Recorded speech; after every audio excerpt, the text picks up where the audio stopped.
Olá, esse é o podcast Filosofia Pop. Eu sou o Murilo Ferraz e aqui comigo está o Marcos Carvalho Lopes.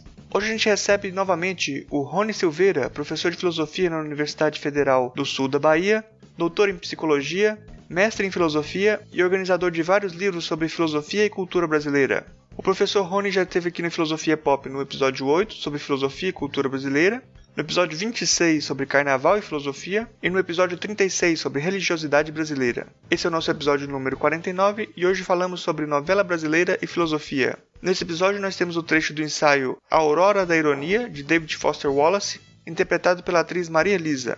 O Filosofia Pop agora tem também canal no YouTube.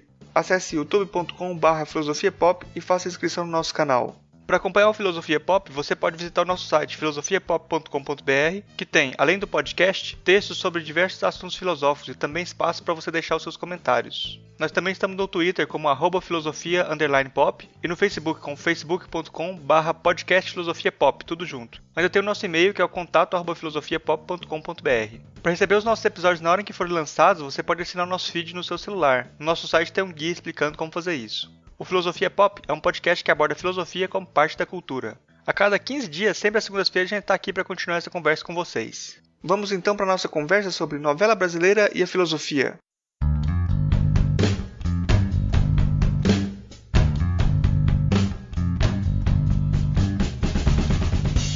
Hoje a gente recebe aqui novamente o Rony Silveira, já participou várias vezes aqui do nosso programa, né? Ele é professor de filosofia na Universidade Federal do Sul da Bahia, é doutor em psicologia, mestre em filosofia, organizador de uma série de livros sobre filosofia brasileira e está lançando agora um volume sobre a novela brasileira e a filosofia. Eu gostaria de começar perguntando aqui para você, por que a novela brasileira interessa para a filosofia? Bom, de volta aqui ao programa, né? Mais uma vez, já tenho praticamente uma cadeira cativa a cada período. É sócio já aqui, né? Já sou sócio cativo, a cada período eu retorno. Bom, a quem poderia interessar um livro sobre novela e filosofia? Bom, eu diria que é difícil dizer a quem interessa. Eu posso dizer a quem eu acho que deveria interessar, né? Eu acho que deveria interessar a todo mundo que tem interesse em compreender o Brasil, né? Porque para essas pessoas que têm interesse em compreender o Brasil, a novela é quase um tema obrigatório, né? Em função, não só em função, digamos, do impacto cultural que a novela provocou e ainda provoca, né, no ambiente cultural brasileiro, né, pelo tamanho da audiência das novelas, né, e por essa convivência já de muitos anos da novela com o público brasileiro, mas também pelo fato de que nós acabamos ficando conhecidos em vários países em função das novelas, né? É um veículo, um produto cultural que nos representa em grande medida no exterior, né? As novelas brasileiras são exportadas para vários países, não apenas da América, né? Vários países do mundo todo, então é um cartão de visita, uma forma de apresentação da cultura brasileira, né? Claro, as pessoas podem criticar, não, isso não é o Brasil, né? Isso é uma figuração equivocada do Brasil, ou parcial. Tudo bem, não estou nem tentando discutir isso aqui agora, mas pelo simples fato de que a novela chega a muita gente, né? Não só no Brasil como fora do Brasil, e lá fora chega nessa modalidade de que é uma apresentação do Brasil, é uma maneira do Brasil se mostrar lá fora, ela é um item obrigatório, né? Nessa tentativa de compreensão do Brasil. Tentativa que a gente tem tentado levar adiante, organizando, em geral, livros sobre filosofia e cultura brasileira, né? Eu já falei aqui recentemente no podcast sobre religiosidade brasileira e filosofia, acho que falei sobre carnaval e filosofia também, falei sobre um outro livro autoral daí, Apresentação do Brasil, enfim. Nesse trabalho de compreender o Brasil, que eu acho que é um trabalho que a filosofia brasileira deve realizar, eu acho que a novela é um tema obrigatório. Rony, você propõe uma epistemologia da novela brasileira no seu texto, nos seus ensaios do livro, que você problematiza essa relação entre realidade e ficção a partir da novela. Eu queria que você comentasse essa relação entre realidade e ficção, como elas se confundem na novela brasileira, na cultura brasileira. Sim. Bom, porque esse é um item que me chamou a atenção e que eu acho que a gente deveria atentar. Nós intelectuais, quando assistimos novela ou quando julgamos novela de uma maneira ou outra, né? Mesmo que você não faça julgamentos públicos, você faz julgamento porque você seleciona se assiste ou não novela, decide esse tipo de coisa, considera a novela um produto cultural inferior ou não. Enfim. Mas tem uma característica da novela que ela trabalha com um sistema de referências, né, epistemológicas, né, que não são aquelas típicas com as quais nós intelectuais trabalhamos, né? E por exemplo, essa é uma questão, eu acho, fundamental para a compreensão da novela brasileira, né? Ela trabalha com um tipo de referencial que não faz a distinção entre realidade e ficção, né? Então, alguns estudos antropológicos têm enfatizado, por exemplo, que as pessoas que assistem novela, né, com frequência, elas tratam dos personagens, né, referindo-se a eles não como personagens de ficção, mas esses personagens, eles funcionam na vida cotidiana dessas pessoas, por exemplo, como referências morais. Então, eles são símbolos daquilo que seria recomendável que se fizesse, ou, né, símbolos de comportamento, ou seriam símbolos daquilo que não se fizesse. E as discussões, né, dessas pessoas que experimentam a novela dessa maneira, né, digamos assim, mais intensa do que aquela que é tradicional no intelectual, que assiste a novela com uma experiência distanciada, essas pessoas, então, analisam a novela, talvez analisa não é o termo, né, mas elas experimentam a novela como algo perfeitamente enquadrado dentro de um contexto em que a ação dos personagens faz sentido como o mesmo sentido que teria a ação de qualquer outra pessoa. Então não há essa distinção, né? E nesse capítulo, né, eu escrevi 2 capítulos para o livro. Nesse primeiro, que é o primeiro capítulo do livro, a epistemologia da telenovela brasileira, eu enfatizo muito isso. Então eu analiso 2 eventos muito significativos desse ponto de vista, né? O primeiro é a novela O Rei do Gado, né, em que você tem, eu obviamente não vou refazer aqui a argumentação do capítulo, mas apenas para ilustrar essa questão da experiência intensa, eu diria talvez a experiência real da novela brasileira, né, o impacto que ela produz no telespectador, né? Nessa novela havia um personagem que era um senador da República, um político, né, que era defensor da reforma agrária, né? Curiosamente, esse personagem faz uma referência ao Darcy Ribeiro num capítulo da novela. O Darcy Ribeiro é o antropólogo brasileiro, né, um dos responsáveis pela criação da Universidade de Brasília, né, tem uma obra antropológica sobre o Brasil interessante, né? Esse personagem, então, faz uma referência a uma pessoa real, né, elogiosa ao Darcy Ribeiro, né? O Darcy Ribeiro escreve 2 artigos que são publicados, né, comentando o perfil desse político que é um personagem de novela, né? Quer dizer, as coisas aí se enredam de tal maneira, se inicia um diálogo, que você pode dizer um diálogo entre ficção e realidade, dentro da própria novela, de tal maneira que os ex-senadores do PT, Eduardo Suplicy e Benedita da Silva, participam de um capítulo da novela, que é justamente, né, a ocasião do velório deste senador, né, fictício, né, que é desse senador que é o personagem da novela, né? E há inclusive uma cena muito curiosa em que a Benedita da Silva toca a esposa do falecido senador durante o velório, né? E diz a ela, força, muita força, que eu até brinco, né, no capítulo dizendo, bom, é um toque da ficção na realidade ou vice-versa, né? E analiso também um outro evento, que é o assassinato da Daniela Pérez, né?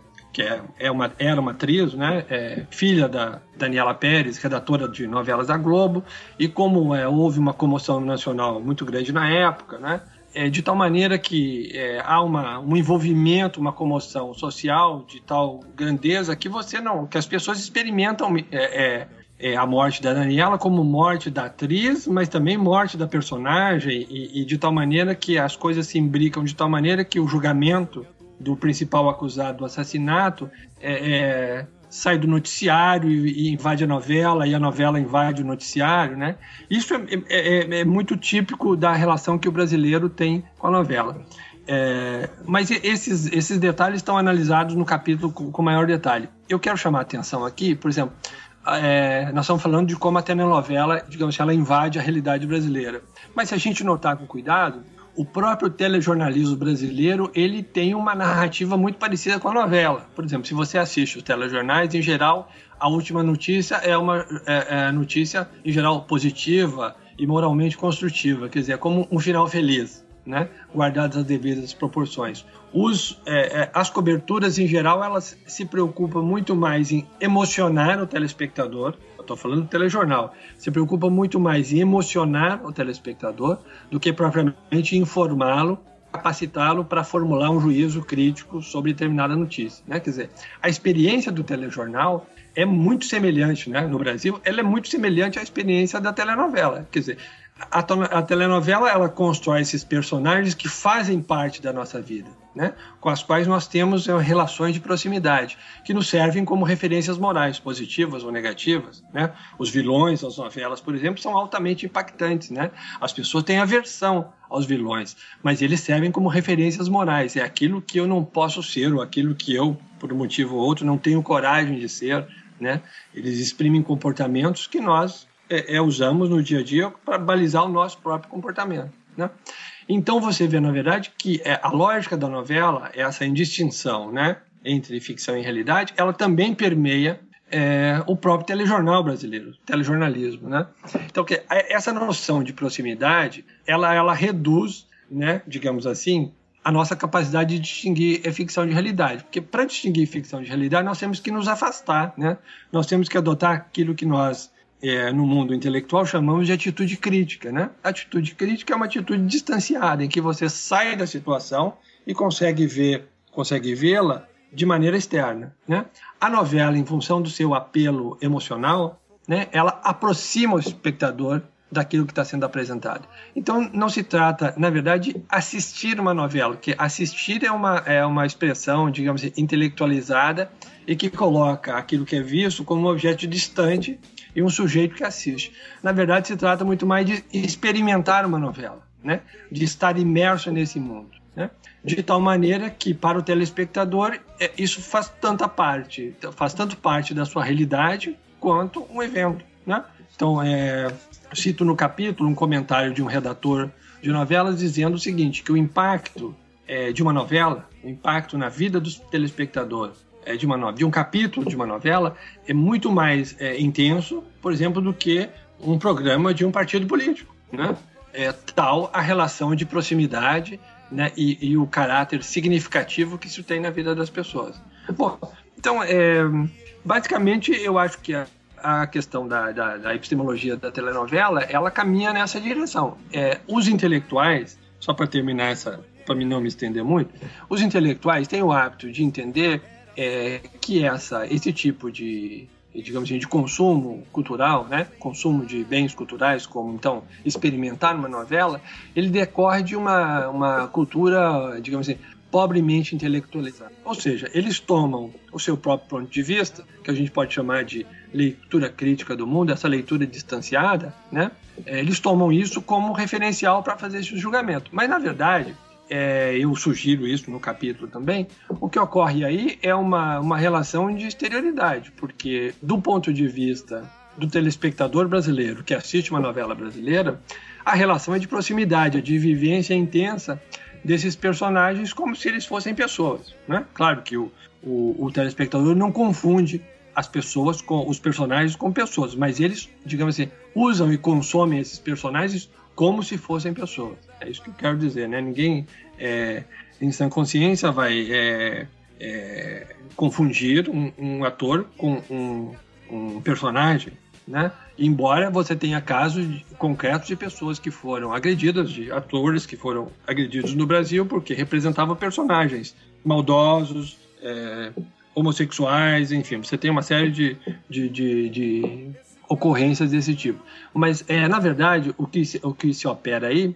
é que essa apreciação crítica da telenovela, ela se dá por uma lógica diferente daquela que é do telespectador, né? Então, na verdade, o que eu tento valorizar no texto de alguma maneira, reconhecer que a lógica da telenovela é uma lógica própria, é uma lógica que opera, né, na cultura brasileira, além da própria telenovela. Essa aproximação ou esse estado de indistinção entre ficção e realidade é algo com o qual nós lidamos no dia a dia, né? Não só na telenovela, isso é próprio da maneira como o brasileiro experimenta as coisas. Tem um autor que diz o seguinte, né, que o brasileiro ele odeia a distância, né? Então isso explica, por exemplo, que nós prefiramos, por exemplo, relações políticas, né, com pessoas próximas, né?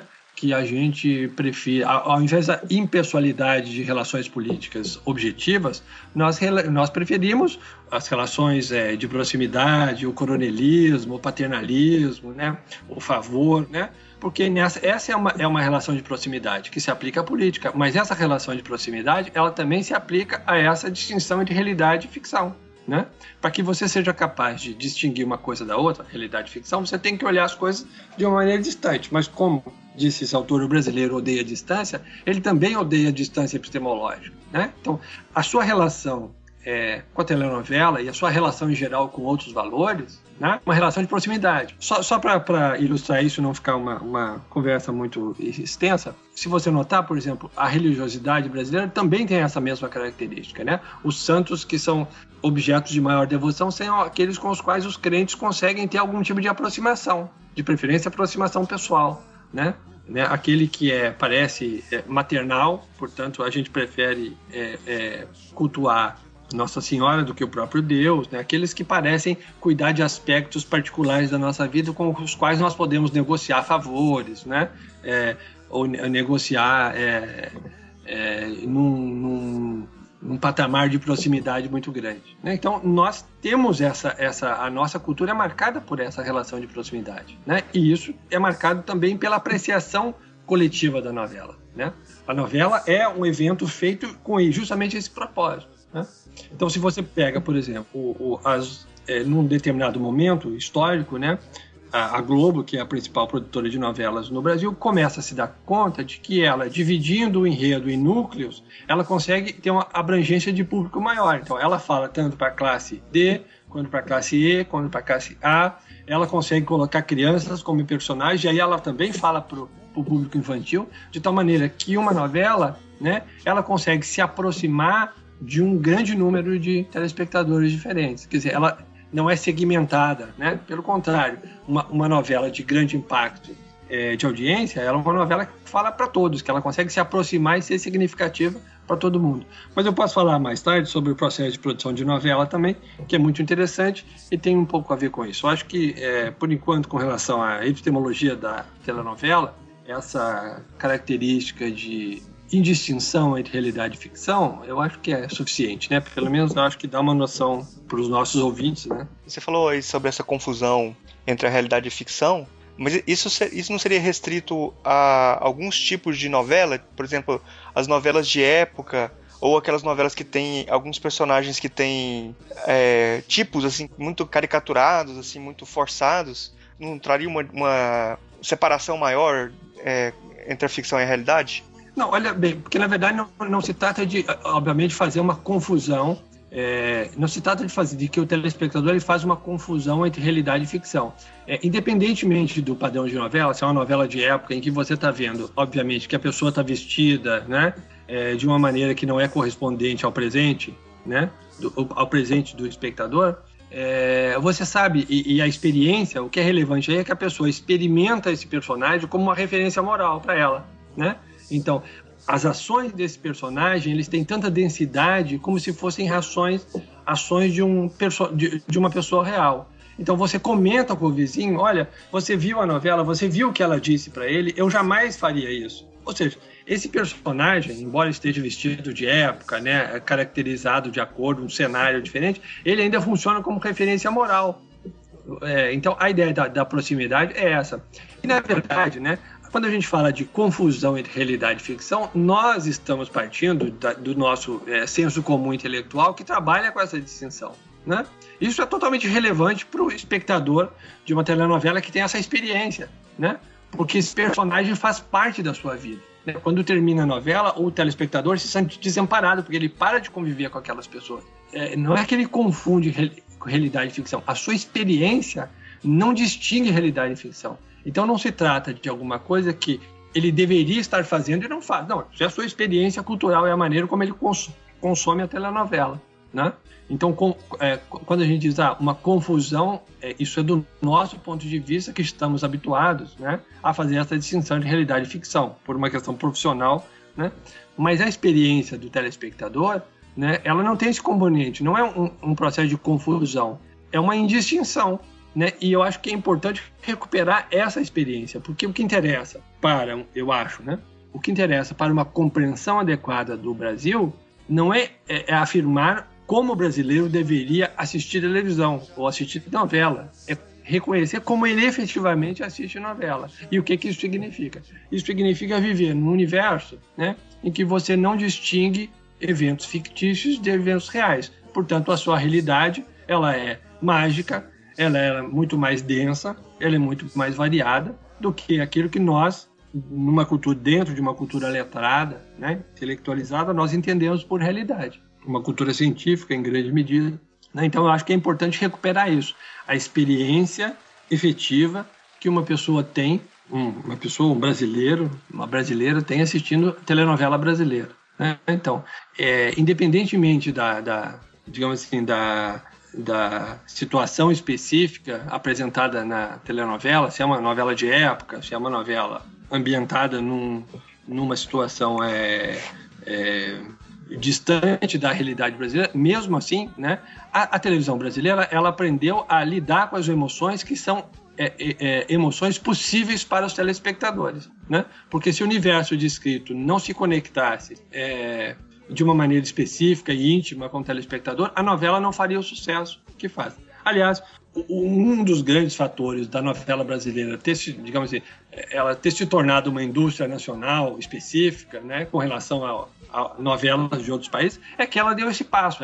A novela brasileira, conscientemente, ela aproximou-se do brasileiro, né? Então você tem uma novela que marca esse movimento, que é conhecida, chama-se Beto Rockefeller, né, em que o personagem principal ele encarna uma espécie de malandro que se faz passar por um milionário, né? Por isso Beto Rockefeller, né? Ele inventa um nome sofisticado, um nome americano, um nome inglês, para parecer um aristocrata, um milionário, uma pessoa de posses, e enganar as pessoas. Veja bem, essa temática, né? E aí Beto Rockefeller é uma novela importante porque essa é uma temática que toca o brasileiro, né? Já tem aí o tema da malandragem, que é uma coisa que, se você discorda, que caracteriza o brasileiro, pelo menos faz parte do nosso universo cultural. Nós sabemos do que se trata, né? Nós entendemos esse personagem, né? Então, essa aproximação da novela brasileira foi feita na década de 60, do ponto de vista da temática, em que as novelas deixaram de ser produzidas nos padrões da antiga radionovela, né? Como é que se produzia isso, né? Você pegava um roteiro de uma novela que tinha sido encenada em Cuba e você fazia uma adaptação para o Brasil, né? Adaptava os diálogos e tal, mas o enredo, né? O sistema de referências cultural era distante do brasileiro, né? Então a novela brasileira, ela se aproximou da realidade brasileira de propósito, né? E ela foi muito feliz nisso, né?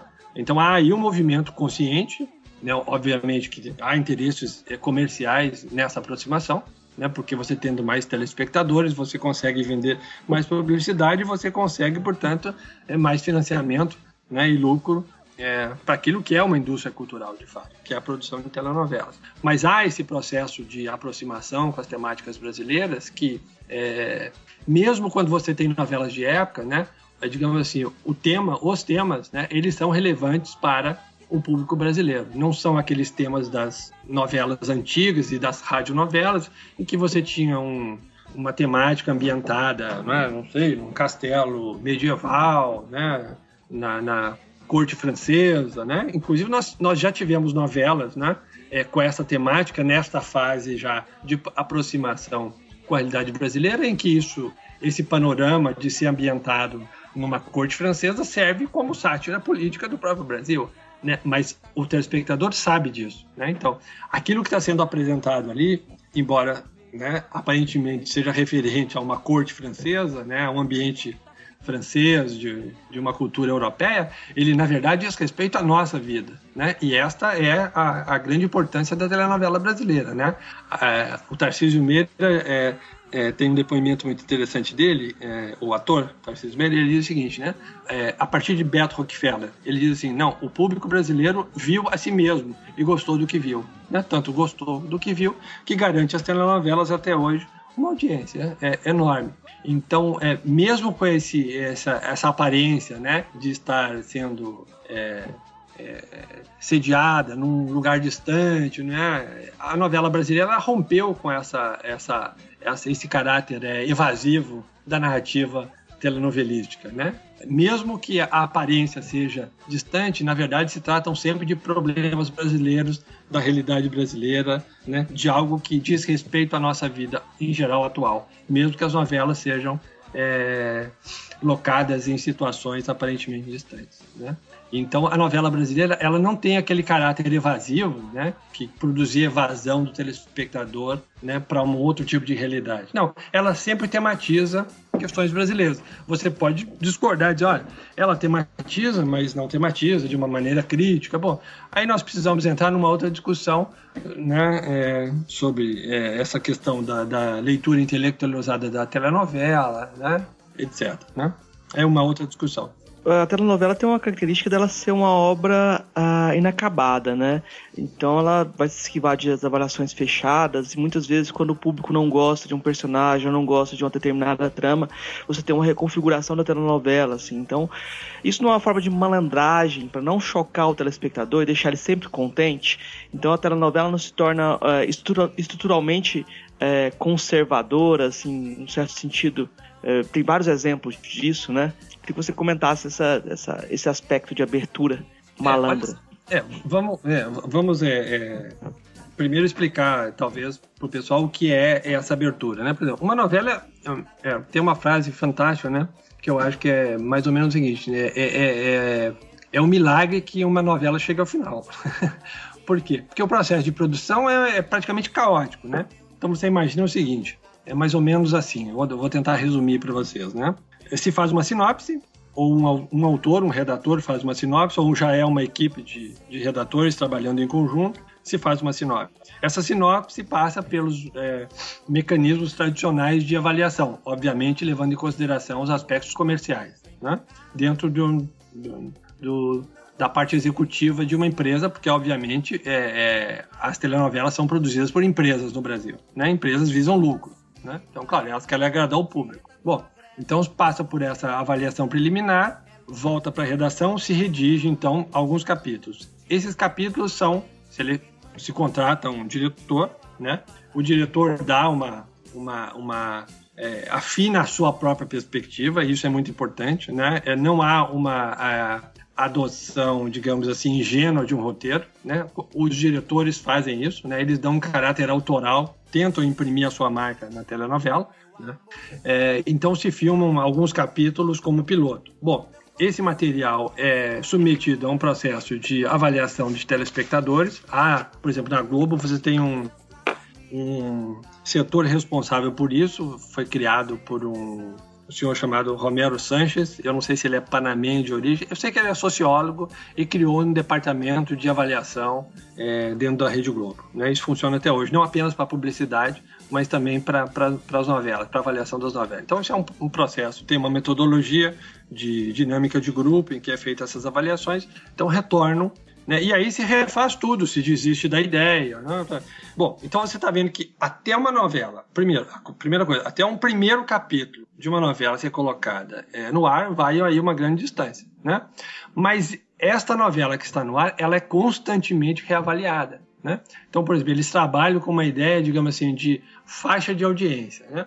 Uma novela com determinadas características que passou nessas avaliações preliminares com uma alta pontuação, quer dizer, foi bem aceita, né, por grande parte do público, já trabalha numa faixa de audiência alta. Então vamos pensar, um exemplo hipotético.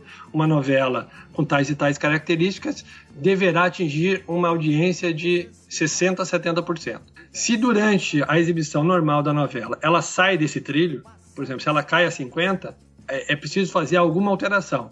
Se faz alteração no roteiro, se introduz personagem, se tira personagem para garantir que a novela caminhe nesse trilho. Então, veja bem, um processo extremamente sofisticado em que você estabelece parâmetros de audiência antes da novela ser exibida, né? Antes dela ser exibida. E depois que ela começa, ela deve se manter nesse trilho de audiência, né? Mas você tem também situações aí históricas em que comprova essa abertura da novela. Por exemplo, personagens que não eram personagens principais e se tornam personagens principais. Por quê? Porque conquistaram a simpatia do público, né? Ou casais românticos que deveriam, então, digamos assim, terminar juntos no final da novela, que se desfazem. Por quê? Porque não agradaram o público, porque não houve uma química adequada entre os atores, né? Sei lá, pode acontecer isso, tem vários casos, né? Um ator fica doente, um ator falece, né? Nós tivemos recentemente em Velho Chico um acontecimento assim, um dos atores principais faleceu, enfim, essas circunstâncias, né? Essas variações contingentes, elas acontecem todo o tempo na novela, né? E é muito curioso, porque já houve tentativas de gravar, por exemplo, grande parte de uma novela e colocá-la no ar. Esse tipo de novela, ela não tem, né, isso já está comprovado pelas próprias emissoras, esse tipo de novela não agrada o público brasileiro, né? Porque não há como corrigir a novela, não há como fazer as adequações, né, da novela à audiência, né?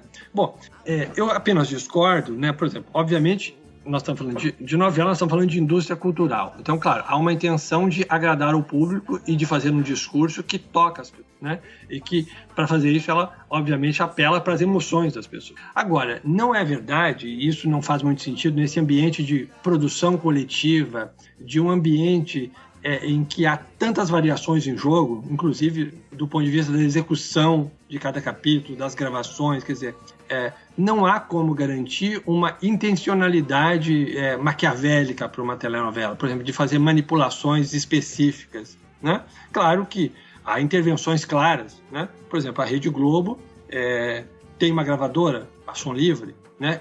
Isso já é de praxe, né? Antes do início da novela, há uma negociação com a Som Livre, porque a Som Livre quer vender música, né? Então, que músicas serão inseridas nessa novela? Isso é um processo de negociação comercial, né? Os dois braços da Rede Globo, né? A produção de telenovelas e a produção musical, eles dialogam e fazem ajustes. Bom, isso obviamente é um condicionante da produção de telenovela, mas também é um condicionante, né, que atores estão disponíveis, quem é contratado da Globo e quem não é, né, etc, etc, etc. O merchandising é uma intromissão constante na narrativa, né? O merchandising é aquela publicidade introduzida dentro do programa, né? Então o merchandising é obviamente uma intromissão, uma das intromissões, mas o diretor também é uma intromissão, né? O redator, ou a equipe de redatores, o que é pior do que um redator único, né? Trabalhar com um processo de redação coletiva, para quem já fez isso, sabe como é terrível, né? Você tem que fazer concessões o tempo inteiro, e esse é o processo. Por isso que a gente diz que a novela é uma obra aberta, porque os processos de concessão, né, de intencionalidade são tremendos aí dentro, né? Por exemplo, simplesmente pode acontecer que o público simpatize com um personagem secundário que não era relevante para a trama principal da telenovela. Isso obriga os redatores a transformar esse personagem em personagem de primeiro plano. Bom, não há como garantir, né, que um personagem com determinadas características ele vai agradar o público, né? Então, na verdade, quer dizer, não há... eu discordo muito. Essa é a minha opinião, que eu defendo nos 2 capítulos que escrevi para o livro. Não há essa ideia de manipulação da opinião das pessoas. Há, obviamente, o interesse empresarial e você ter muita audiência. Para ter muita audiência, né, você toca a emoção das pessoas, né? Então, portanto, você tem uma certa estrutura, uma certa narrativa que já se tornou estrutural das novelas, né? Aquele padrão de emocionalidade, né? Por exemplo, ninguém tem crise existencial assistindo novela, porque ela não pretende gerar uma crise existencial nas pessoas, ela não quer gerar desgosto no telespectador. Quando você gera desgosto, ele vai lá e desliga a televisão. Então ela tem que agradar as pessoas. Isso é digamos assim, ponto pacífico da indústria cultural da telenovela, né? Mas dizer que se manipula a vontade do espectador, eu acho que é ingenuidade, primeiro, desconhecimento do processo de produção da telenovela, né? E depois também uma certa ingenuidade de acreditar que o telespectador é manipulável a esse ponto, né? sobre essa malandragem que sempre a obra aberta ela podia não chocar o espectador, né? Que ela pode se adaptar às crenças, e aí você tem um padrão axiológico também, um padrão de valores que são padrões brasileiros, né?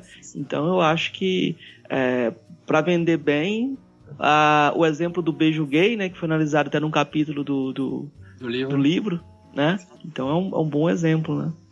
Você vê que, por exemplo, eu acho que, por exemplo, a gente percebe que o brasileiro, eu não diria talvez em função da telenovela, que eu acho que talvez seja um exagero, mas, por exemplo, a telenovela talvez seja responsável por grande parte disso, né? O brasileiro tem, por exemplo, um comportamento sexual bastante liberal, pelo menos em público, né? Aquilo que se assiste, as pessoas não se escandalizam muito, né? Outras pessoas de outros países, inclusive da América do Sul, quando assistem algumas novelas brasileiras, ficam chocados com aquilo que é entendido como uma certa liberalidade sexual excessiva, né? Veja, isso tanto é resultado da ação da telenovela, como é resultado da perspectiva da cultura brasileira de aceitar novidades, né? De não ser conservadora nesse aspecto, né? Pelo menos publicamente, né? Se aceita essas manifestações, mas ao mesmo tempo você tem essas questões, por exemplo, a maneira como foi feita a análise que o Rafael Guimarães fez da questão do beijo gay é típica disso, quer dizer, ao mesmo tempo que a novela coloca em sua exibição, isso é feito de uma maneira que não ofende demasiado as pessoas. Então o beijo é um beijo fraterno, né? O beijo gay é um beijo fraterno, não é um beijo romântico, quente, como seria um beijo heterossexual numa cena mais quente da telenovela. Então você vê que a telenovela ela caminha no fio da navalha, né? Ela nem vai chocar o telespectador de colocar no ar coisas absurdas que ele não está preparado para absorver, mas também não vai cair num comodismo de não absorver, de não apresentar absolutamente nenhuma novidade, até porque sabe que o brasileiro adora polêmica e adora novidades, né? Então ela caminha aí dentro, digamos assim, desse trilho que é próprio da cultura brasileira, né? Então ela sabe como lidar com isso. Os redatores têm conhecimento da cultura brasileira, eles sabem até onde podem ir, eles sabem como causar polêmica, porque polêmica também vem de novela, né? Então, pisar além da linha, né, do convencionalismo também vem de novela, mas se você pisar excessivamente e cair no desgosto, né, carregar muito na mão e o capítulo ficar um capítulo desagradável, né, você sabe que o impacto vai ser danoso para a audiência. Então, se lida com esse limite, né? Não espere de uma telenovela, que é um produto cultural de empresas que visam lucro, que ela vai infringir qualquer regra de comportamento e ela vai ser revolucionária do ponto de vista político. Não. Se você pega uma novela como Roque Santeiro, você vê ali os discursos políticos bastante contundentes, né? Mas bastante contundentes dentro de uma narrativa padronizada, né? Dentro daquilo que o telespectador brasileiro podia absorver, né? Eu não diria com tranquilidade, né?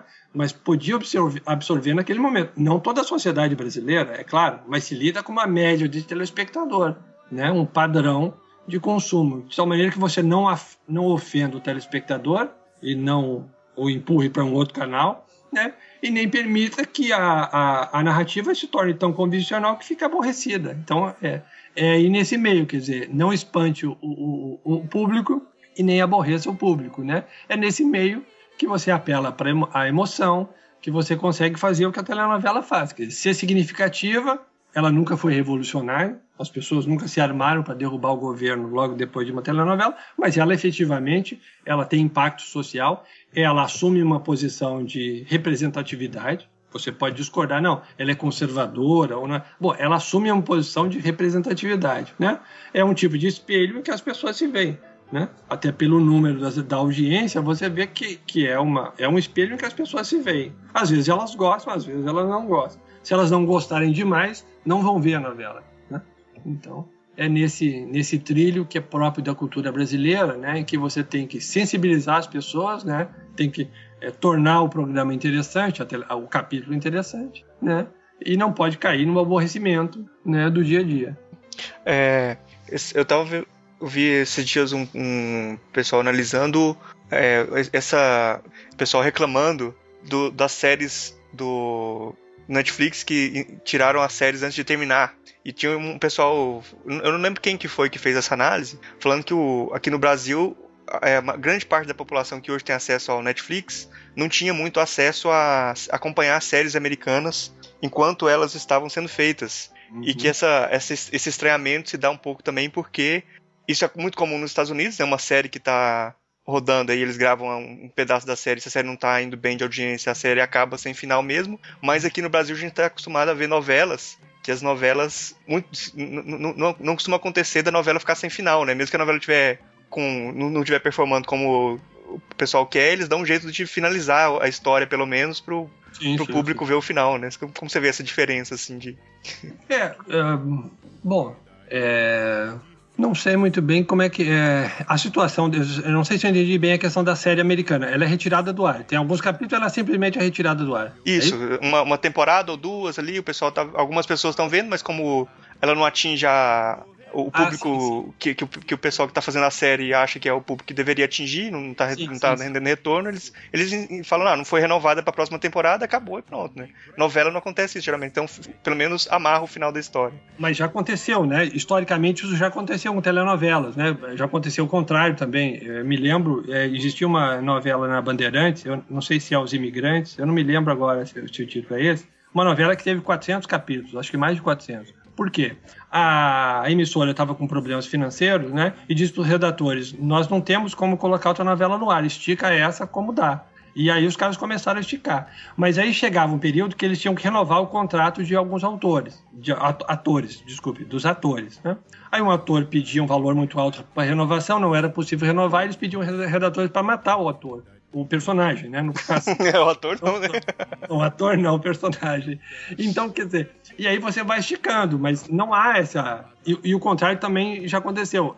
O Daniel Filho, numa novela da Globo, que não ia muito bem, também não me lembro o nome, eu cito isso no livro, numa novela da Globo, a novela estava indo muito mal, estava muito abaixo da audiência, ele disse para o redator, olha, a novela vai até o capítulo 100, já estava mais ou menos no 85, 90, alguma coisa, era só mais alguns capítulos, você acabe com as tramas paralelas e se concentre no principal. Aí o redator matou os personagens, os excessos, tirou ou deu um final feliz para eles e se concentrou na trama principal. Aí a audiência começou a subir. Aí eles esticaram a novela. Depois do capítulo 100, já com o núcleo reduzido, já concentrado naquilo que mais interessava as pessoas, esticaram a novela até mais 40 capítulos, parece.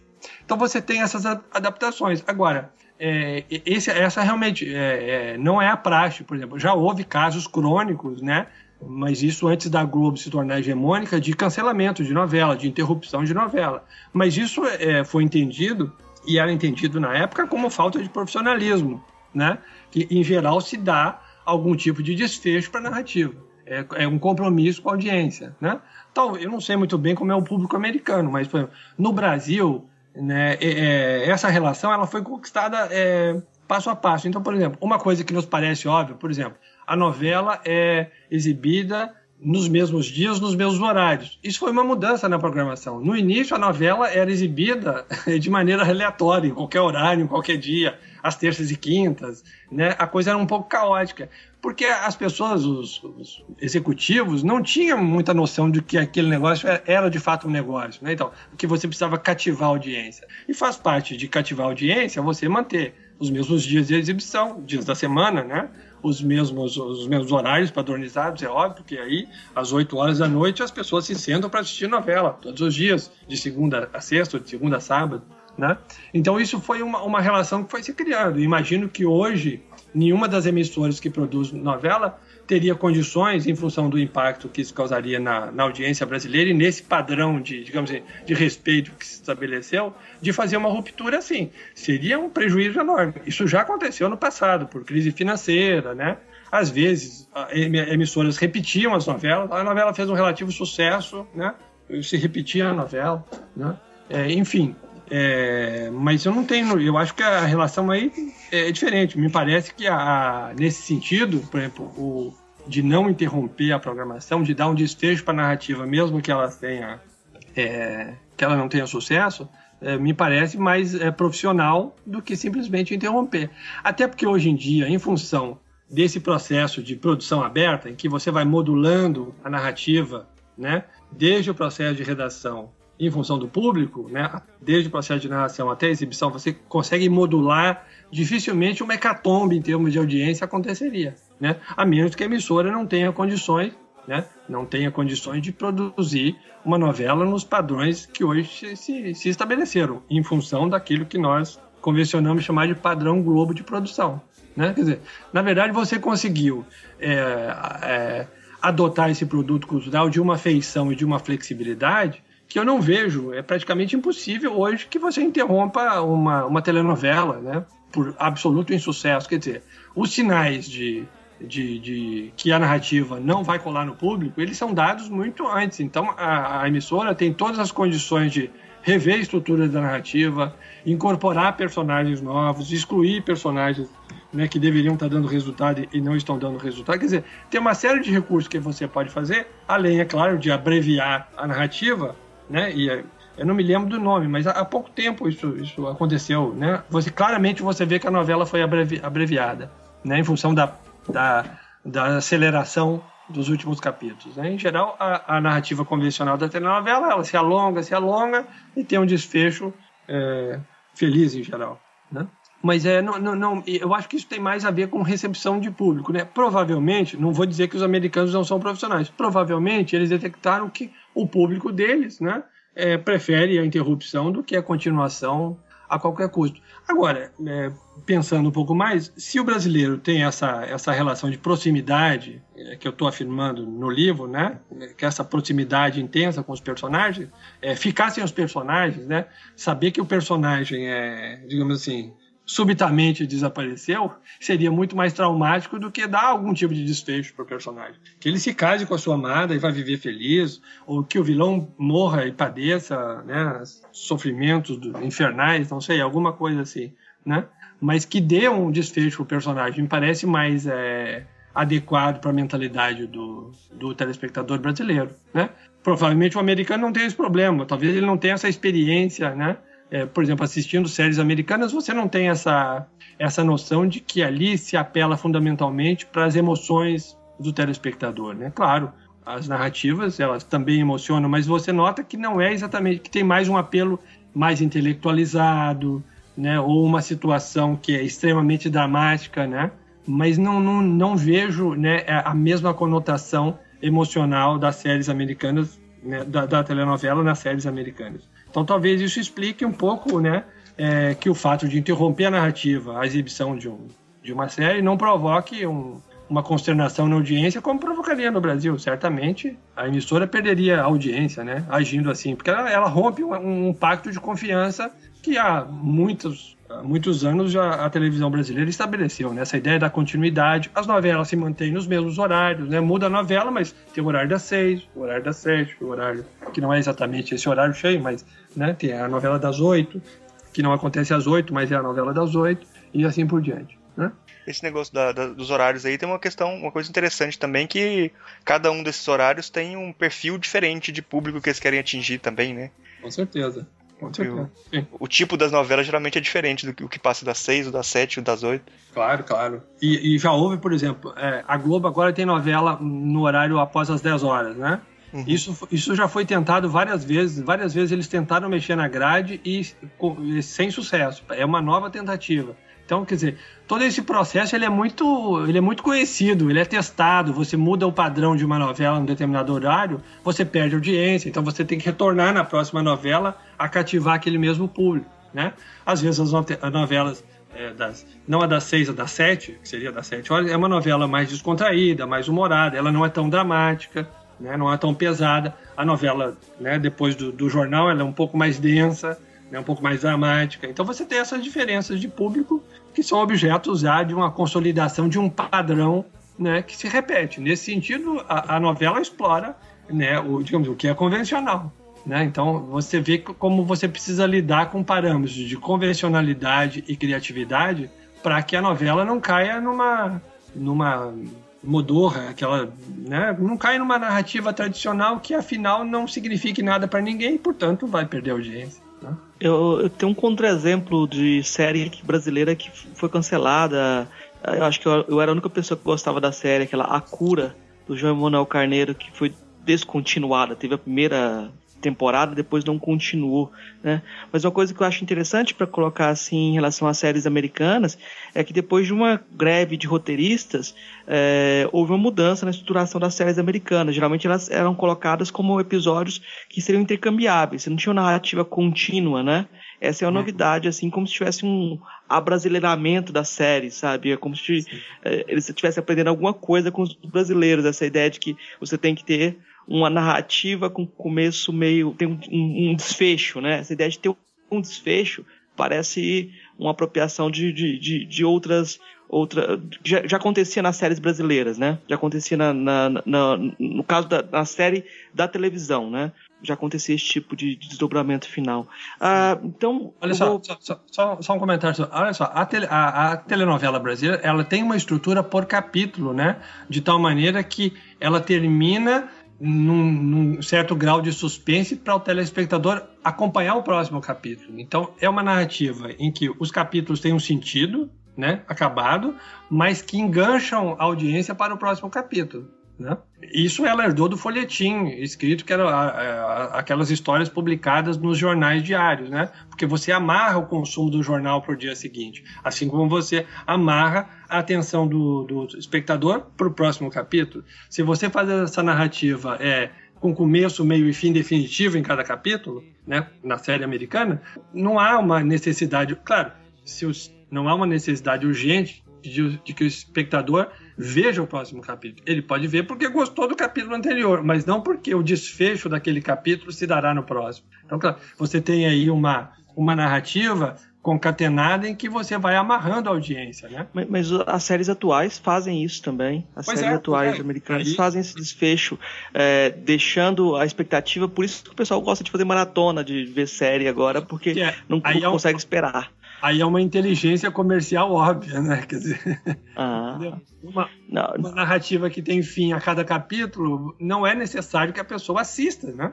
Aquilo, porque o desfecho já aconteceu. É uma outra história com aqueles mesmos personagens, né? É porque tem muitas dessas séries que tem a história fechada em cada capítulo, que eles trabalham a narrativa da história nessas duas dimensões. Ela tem, por exemplo, o House, que ele é um médico. Sim. Cada capítulo cada episódio tem uma sequência dentro do episódio que se resolve lá de um paciente que vem, ele resolve o caso do paciente, o paciente se cura e tal, dependendo dentro do episódio. Mas se você for olhar a série inteira, ela tem uma outra história que envolve os personagens que vai evoluindo ao longo da série. Então, assim, as pessoas geralmente vão assistir um episódio qualquer por causa desse episódio fechado e acabam se interessando pelos personagens e seguem a história completa, a evolução dos personagens entre os capítulos, né? Sim.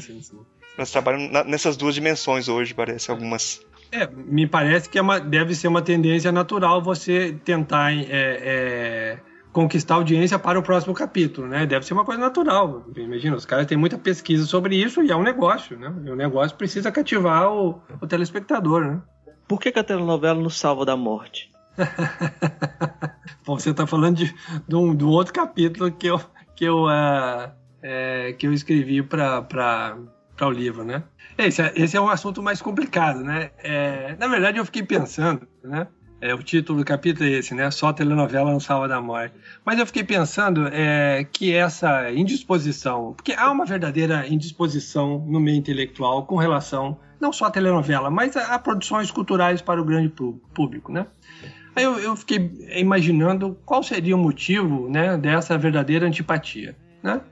E é claro, e aí comecei a pensar na minha própria vida, na minha própria experiência, né, de vida intelectual, que é a que é mais acessível para mim, né?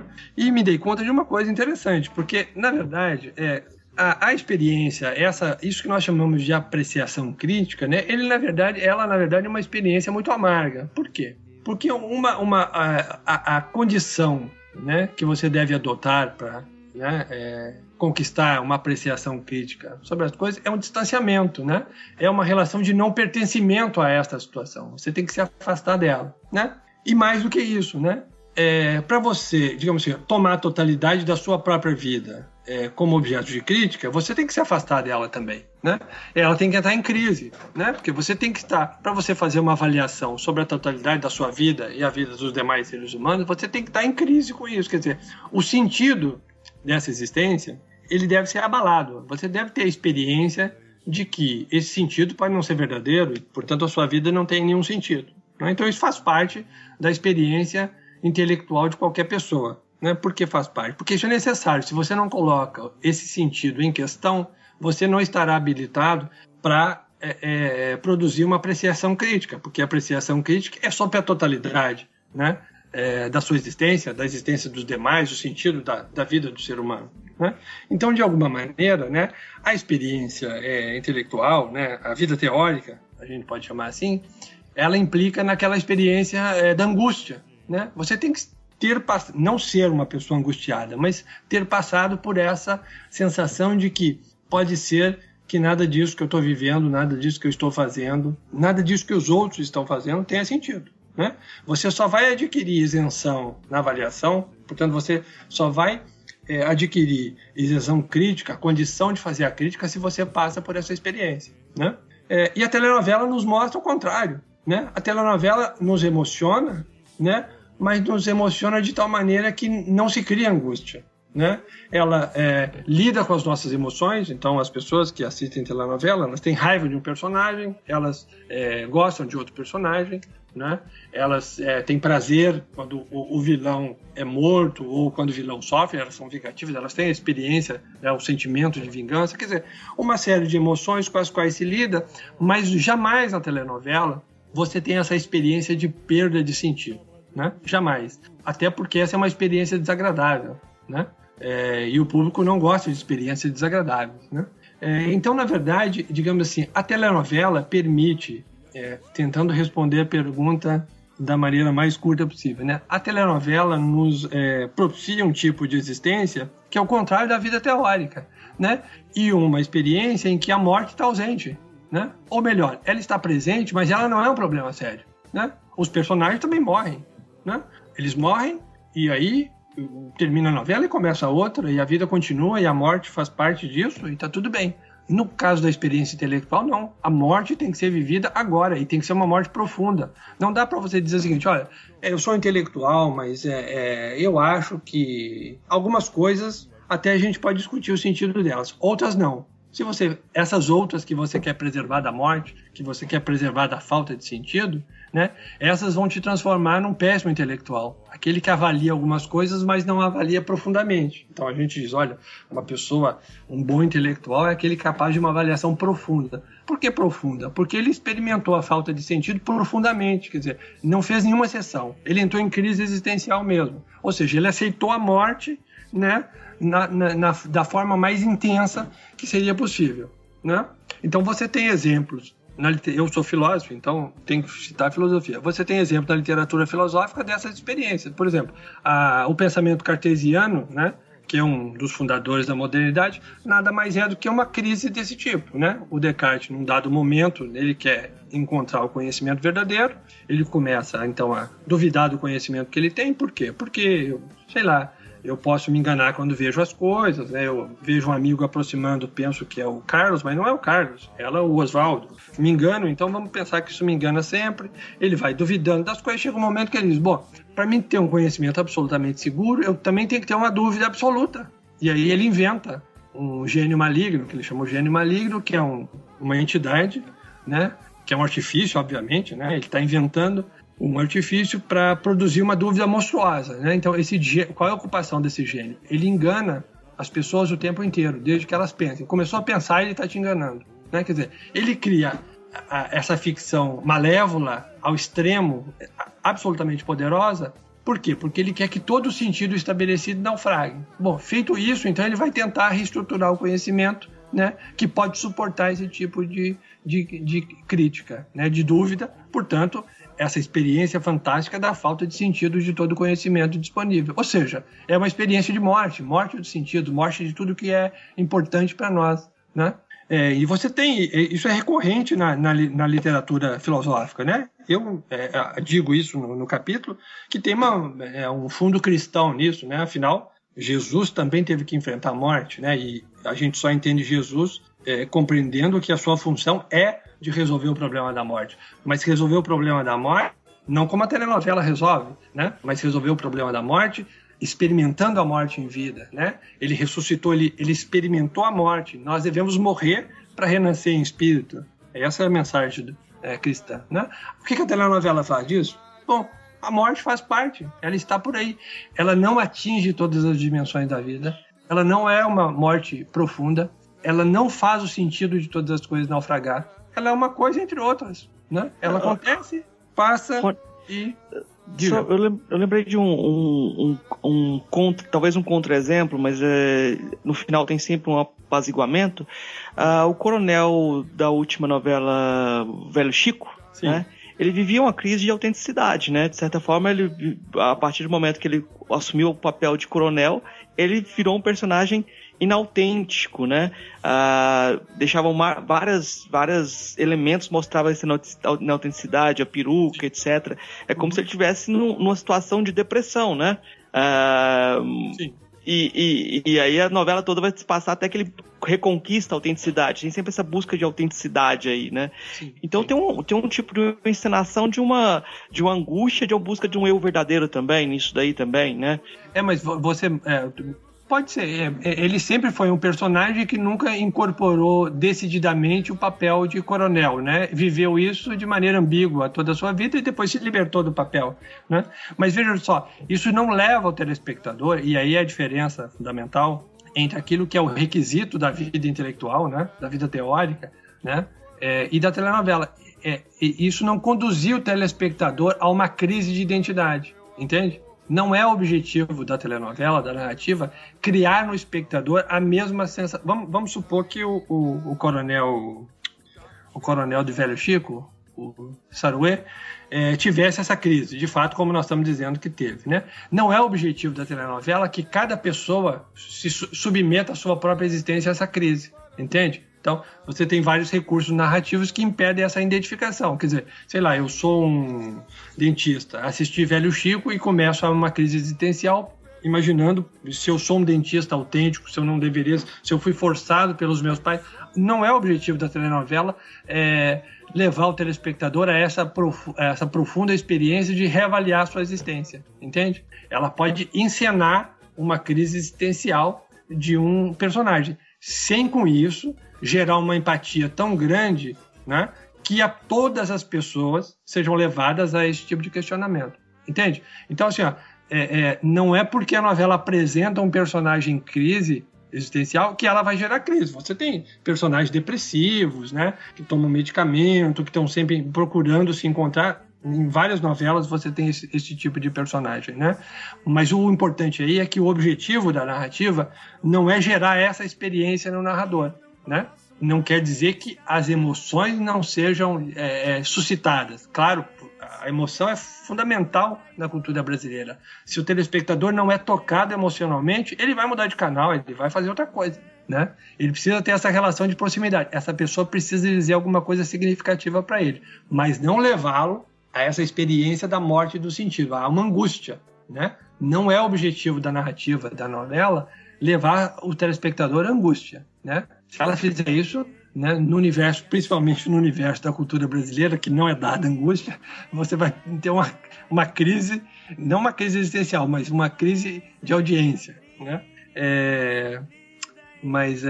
Então eu entendo isso. Eu não vejo que o seu exemplo do Coronel Saruê possa confrontar isso que eu estou dizendo. Mas por que a telenovela, então, nos salva da morte? Porque ela permite que a morte seja incorporada à existência, né, de maneira natural, né? Ali a morte aparece, a falta de sentido não aparece. A morte não tem essa dimensão profunda, que ela é um requisito da vida teórica, né? De se tornar intelectual, de ser crítico, né? Na verdade, em outras palavras, estou dizendo que os intelectuais são uma espécie de gente sádica que gosta de sofrer, né? Desculpa, masoquista que gosta de sofrer, porque precisa passar por essa experiência da falta de sentido para tentar recompor o mundo que ele próprio destroçou, ele próprio transformou numa série de fragmentos sem sentido, né? Então ele precisa entrar nessa crise, fragmentar o mundo inteiro, perder o sentido das coisas, experimentar a morte para tentar a ressurreição.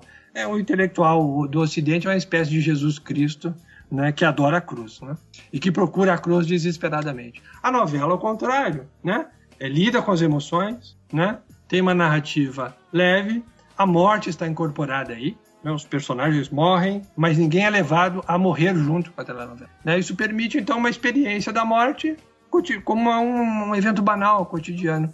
Por isso que só a novela nos salva da morte. Não a vida intelectual, não a vida teórica. Essa cultiva a morte, com certo prazer, eu diria. Mas as novelas continuam tendo muito espírito depois. O pessoal morre, se tiver boa audiência, eles voltam. Claro, eu também. O que transforma a morte numa coisa não tão decisiva também, né? Se você vive depois da morte, significa que a morte não é algo assim tão... Não constitui uma ruptura, afinal, né? E, portanto, o sentido não se perde. Você falou que as novelas, às vezes elas trazem alguma provocação, mas não a ponto de deixar o telespectador desconfortável, angustiado. Então não teve nenhuma revolução assim causada por novela.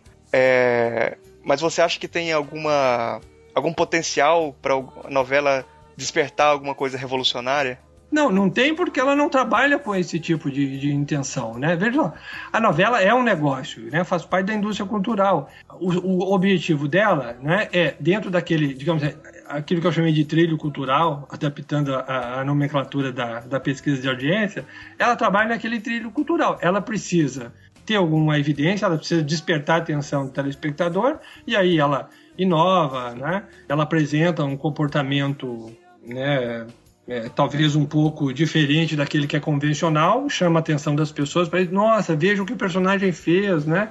Que horror, quer dizer, causa alguma polêmica, mas não a ponto de causar desgosto na audiência, né? Se você começar, por exemplo, com um personagem que tem uma crise existencial profunda e conseguir transformar isso, né? Tentar aproximar o telespectador dessa experiência, quer dizer, tentar conduzi-lo até essa experiência, você vai ver que não vai funcionar, né?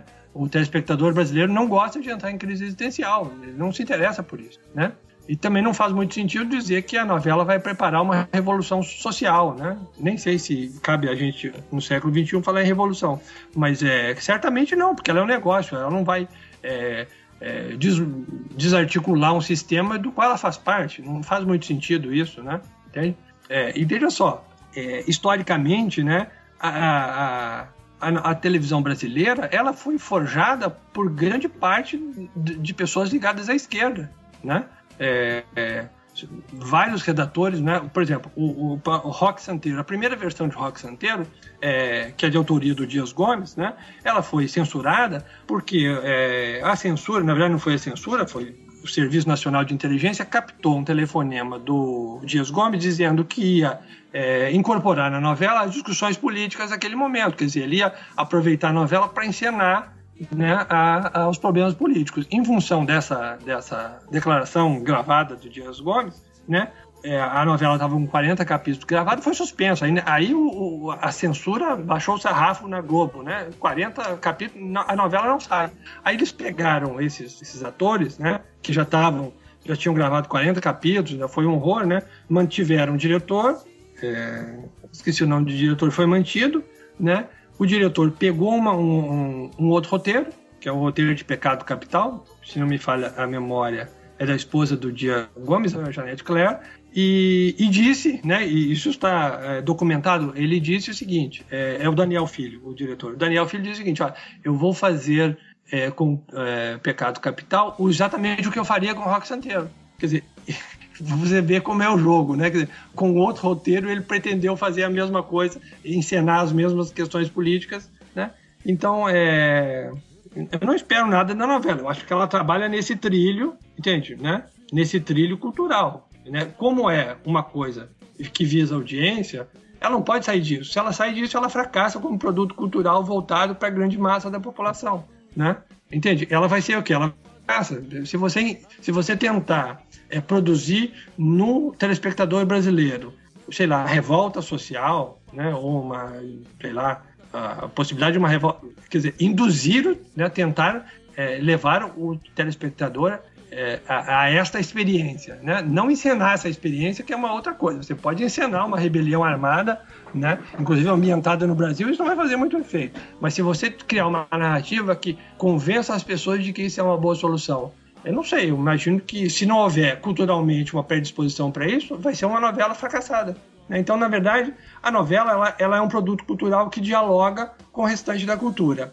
É claro, ela é uma, digamos assim, uma interlocutora importante, porque ela tem uma audiência enorme, ela entra na casa das pessoas, o veículo é um veículo de massa, né? O que ela diz, né, atinge muitas pessoas. Agora, isso não significa que tudo que ela diz é bem aceito, né?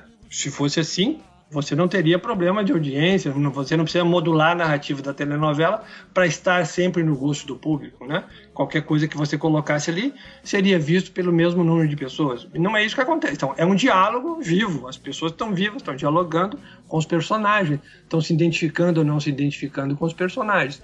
É claro, ela tem uma diapasão maior. Ela não é... O que a novela diz é muito mais importante do que o que eu digo, né? Porque o que eu digo para você, para o Murilo, né, para os meus alunos, alguma coisa assim, só, né, para as pessoas que leem eventualmente o que eu escrevo, só, né, uma novela num dia atinge milhões e milhões de pessoas, né, então, claro, é um interlocutor especial no plano da cultura brasileira, né, mas é um interlocutor, então também a gente precisa perder a ilusão de que, por exemplo, né, esse interlocutor, ele manipula as pessoas, que é um discurso que a gente vê muito e às vezes até em análise, né, feita sobre a telenovela, que as pessoas são passivas. Não, as pessoas são interlocutoras, né? Elas são interlocutoras. Elas têm visão crítica do mundo? Não, mas elas não pretendem ter visão crítica do mundo. Elas têm uma experiência cultural que não é baseada na vida teórica. Os intelectuais têm esse hábito de transformar a sua experiência existencial num parâmetro de julgar o que deveria ser a experiência dos outros. Não tem. Eles têm outra experiência. Né, mas é uma experiência concreta em que os personagens, eles não obrigam as pessoas a ter determinados comportamentos, né? Eles são símbolos, né? Você pode se identificar com um personagem, pode não se identificar com outro. Você pode se identificar com um vilão e ficar pior do que você é. Você pode se identificar com um mocinho e ficar melhor do que você é. Não sei, né? Mas veja, a novela é uma interlocutora, né? Ela está em diálogo com o restante da cultura, claro. Uma interlocutora que tem uma certa repercussão muito maior do que atores isolados, atores culturais isolados, mas ela é uma interlocutora, né? Então também não vejo essa coisa maquiavélica que as pessoas em geral veem, né, de que as novelas elas manipulam o tempo todo as pessoas, elas querem que as pessoas adotem determinados tipos de comportamento, né? Não vejo assim e não vejo também como obter sucesso fazendo esse tipo de coisa, né? Não vejo por onde esse poder sobrenatural de um produto cultural. É um meio vivo, em diálogo constante, e as coisas se configuram de uma maneira ou de outra, com interferências várias, né? Inclusive com resistências, né?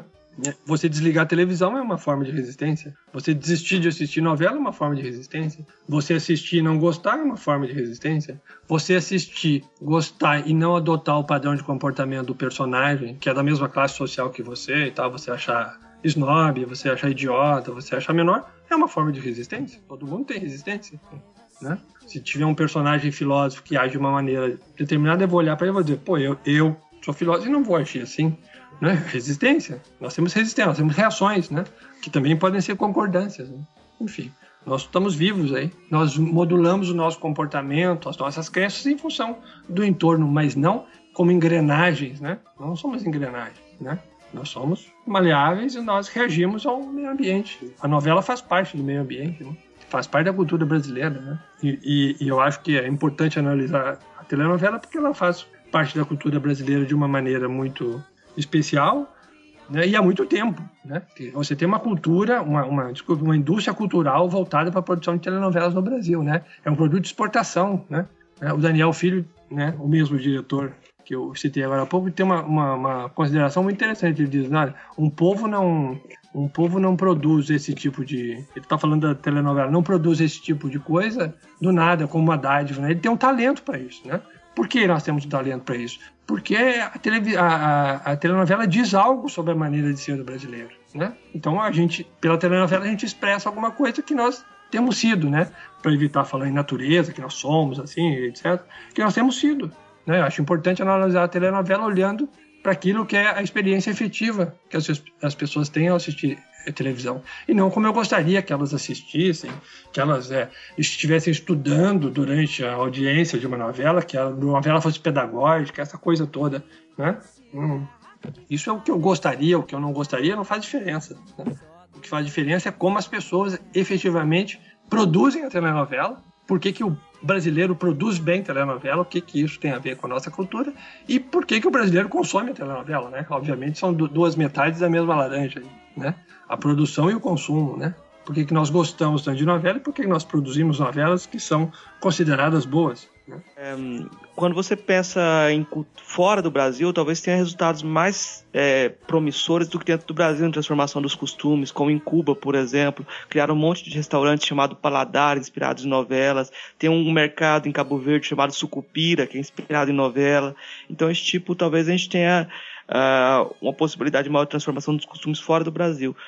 A repercussão da telenovela brasileira no mundo todo é fantástica, né? Atores que fizeram novelas há 30 anos atrás, que são exibidas, e no caso de Cuba, eles têm reprises permanentes, né? A novela fica no ar, então, há muito tempo, mas que foram exibidas há muito tempo, há 20 anos atrás, são reconhecidos na rua, são idolatrados nas ruas, né? É uma coisa impressionante para nós, né? Assim, a gente não tem ideia da maneira como a telenovela chega lá fora, né?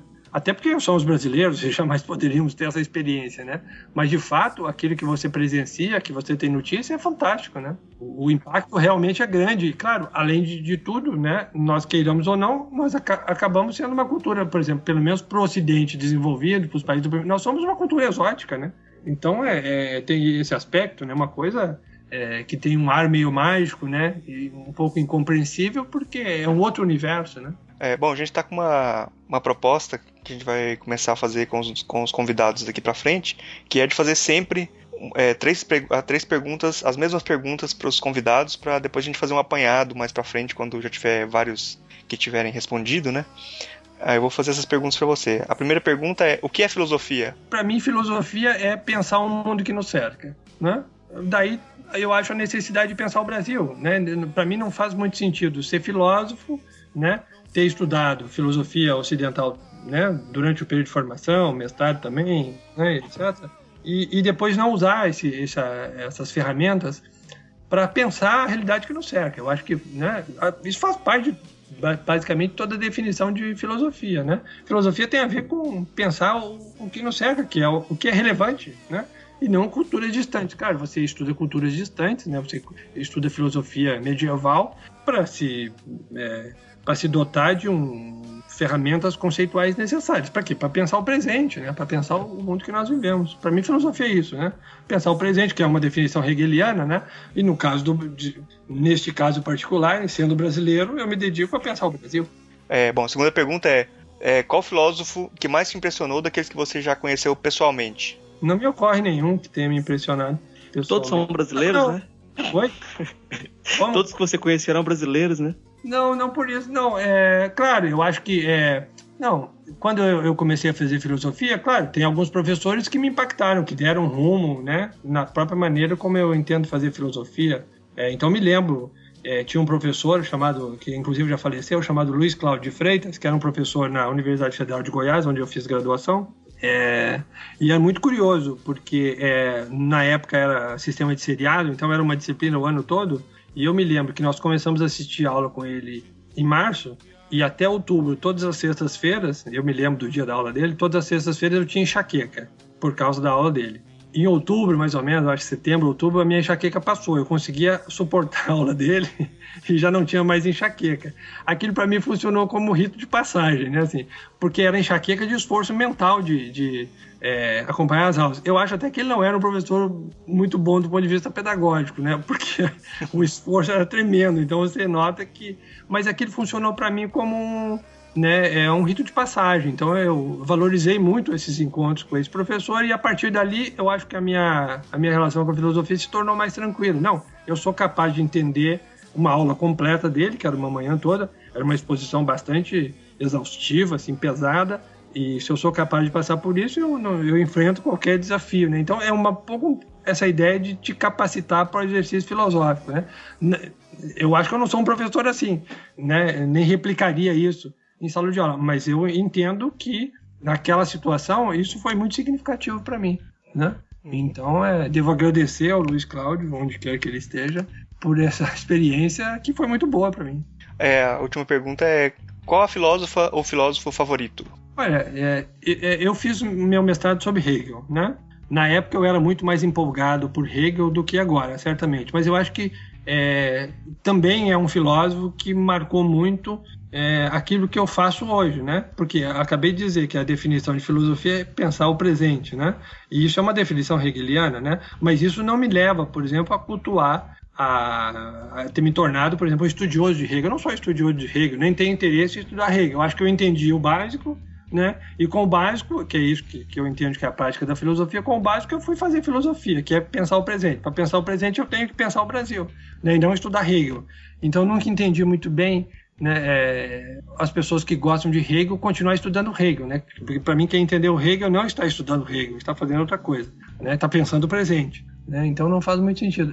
Mas eu acho que é um filósofo que marcou porque orientou nesse sentido. Eu estou dizendo, quer dizer, eu não estudo Hegel, eu não publico coisas sobre Hegel, acho que eu publiquei um artigo na vida, ou 2, sobre Hegel, não é uma coisa a qual eu me dedique, né? Mas, de certa maneira, tomar o rumo de trabalhar com filosofia brasileira, ou o que você quiser chamar de filosofia da cultura brasileira, tem a ver com esse pensador, né?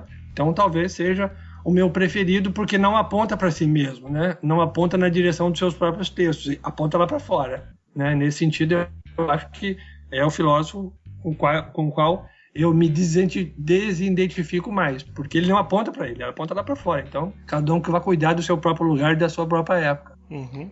Bom, acho que a gente pode partir para as indicações, né?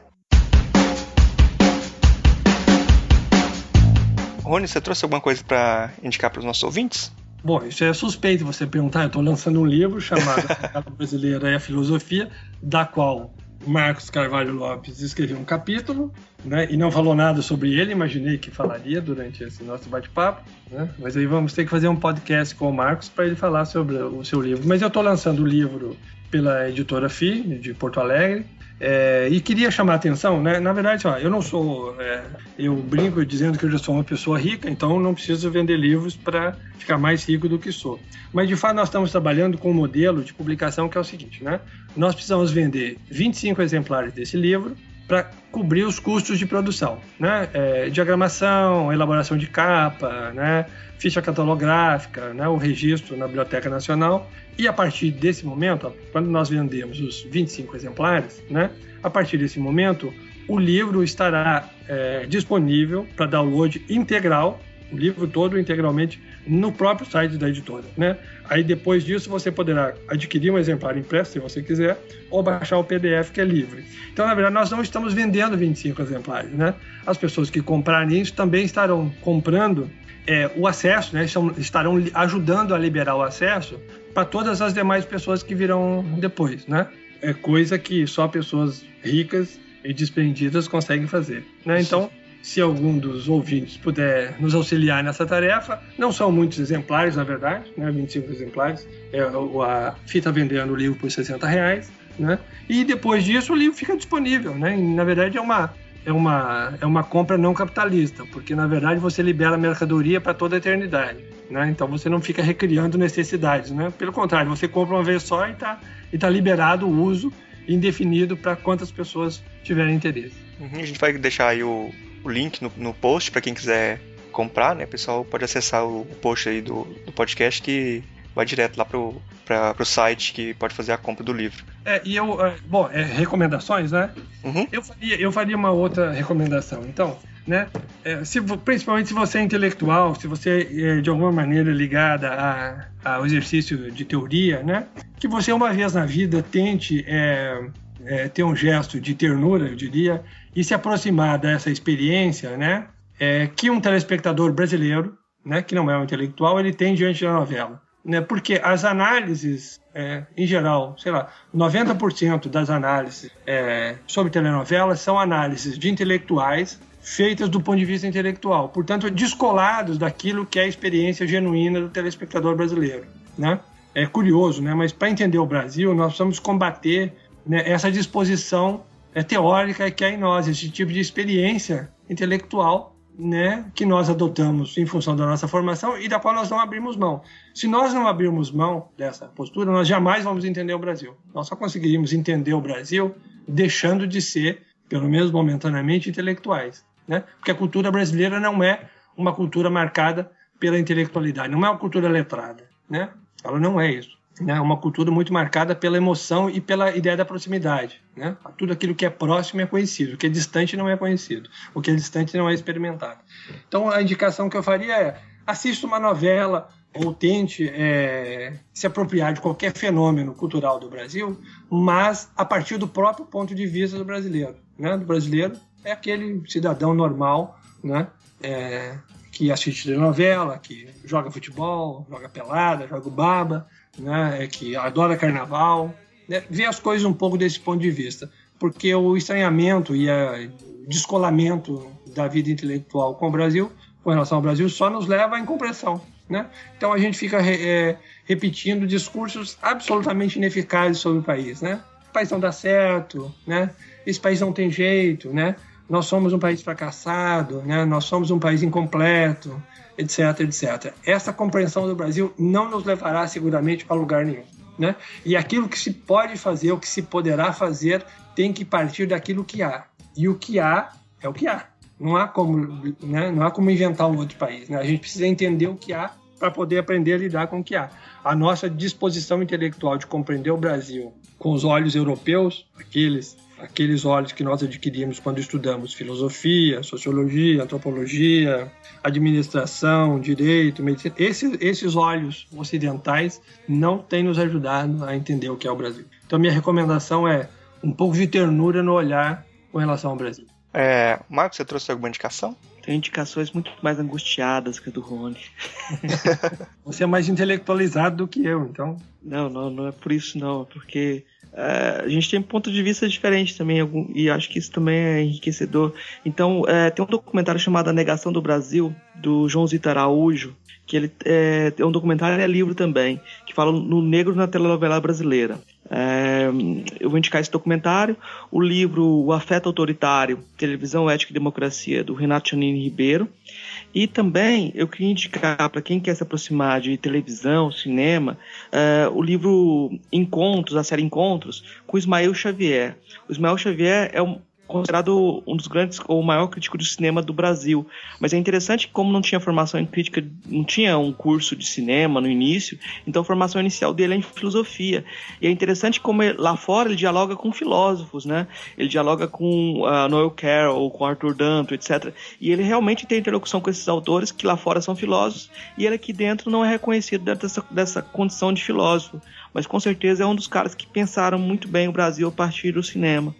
Então, essa série Encontros é uma série de diálogos, então entrevistas, e você pode se aproximar do Ismael Xavier, é uma boa chave de entrada para pensar como o Brasil vem se apropriando das linguagens do cinema, e em menor parte aí, ele falando também da televisão. São essas indicações de hoje. Certo. Bom, eu vou indicar uma novela, que ela já passou, que é uma novela que eu gosto muito, que ela passou em 2007, chama Paraíso Tropical, do Gilberto Braga, né? E eu acho ela interessante porque ela trabalhava com algumas coisas que rompiam com alguns clichês de novela dentro da trama dela. Rompia de leve, né? Porque também rompimentos dentro de novelas, como o próprio Rony apontou aí, não são muito grandes, né? Mas às vezes ele induzia que ia fazer com a trama coisas que geralmente se faz na novela, de alongar algumas histórias, de manter algumas coisas até o final e tal, e resolvia as tramas mais rápido e tal. Eu acho que é uma novela interessante nesse sentido. A gente está chegando aqui no final do programa. Eu gostaria de agradecer muito a presença do Rony aqui, é sempre bem-vindo aqui, né? Já veio várias vezes. E queria abrir o espaço aí para você falar o que você quiser, considerações finais e tal. O que você quiser, se sinta à vontade, o espaço é seu. Não, eu quero agradecer ao Marcos e ao Murilo. pelo espaço que abrem para a gente. Sempre que eu estou lançando o livro, venho falar aqui. Agradecer, desejar essa altura é um desejo que não vai gerar muito resultado, porque eu desejo que eu não tenha aborrecido muitas pessoas, porque eu acho que eu me alonguei muito, fiquei falando muito tempo em cada pergunta, poderia ter sido mais breve, mas enfim, agradecer a vocês pela oportunidade e ficar disponível para qualquer outro evento, para alguma discussão, né? Fiquei com a sensação que eu monopolizei muito a conversa, mas faz parte de ser entrevistado também, né? Que agradeço e até a próxima. A gente está aqui para ouvir você mesmo. Bom, muito obrigado aí pela sua participação aí. Até a próxima vez. Obrigadão mesmo. Valeu. A Aura da Ironia. Trecho do ensaio de David Foster Wallace, traduzido por Sérgio Rodrigues. É fato amplamente reconhecido que a televisão, com sua bateria de estatísticos e pesquisadores de aros de tartaruga, sai-se terrivelmente bem na tarefa de discernir padrões no fluxo das ideologias populares, absorvendo-os, processando-os e, em seguida, reapresentando-os como estímulos para assistir e comprar. Anúncios dirigidos aos filhos do pós-guerra, que prosperaram nos anos 1980, por exemplo, ficaram famosos por usar versões processadas de melodias da cultura rock dos anos 60 e 70, tanto para evocar o desejo que acompanha a nostalgia, quanto para atrelar o consumo de produtos àquela que, para os yuppies, foi uma época perdida de convicção genuína. Vans esportivas da Ford são anunciadas como "Esta é a aurora da era de Aerostar". A Ford recentemente envolveu-se com Bette Midler num litígio sobre a apropriação indébita de seus velhos vocais em Do You Wanna Dance. As passas de argila animada da California Raisin Board dançam ao som de Heard Through the Grapevine, etc. Se a reutilização cínica das canções e dos ideais que elas costumavam simbolizar parece de mau gosto, não se pode dizer que os músicos pop sejam eles próprios epístomes do não comercialismo. E de todo modo, ninguém jamais disse que vender era bonito. Os efeitos de qualquer caso isolado de absorção e trivialização de símbolos culturais pela TV parecem razoavelmente inócuos. A reciclagem de tendências culturais como um todo e das ideologias que as informam é outra história. A cultura popular americana é exatamente igual à cultura americana séria num aspecto. Sua atenção central sempre se deu entre a nobreza do individualismo e o calor do sentimento comunitário. Em seus primeiros 20 anos, parecia que a televisão buscava apelar sobretudo para o lado grupal dessa equação. Comunidades e laços eram exaltados na infância da TV, embora a própria TV, e especialmente sua publicidade, tenham desde o início se dirigido ao espectador solitário, João Bobão, de forma isolada.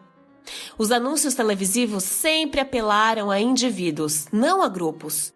Um fato que parece curioso à luz do tamanho sem precedentes do público telespectador.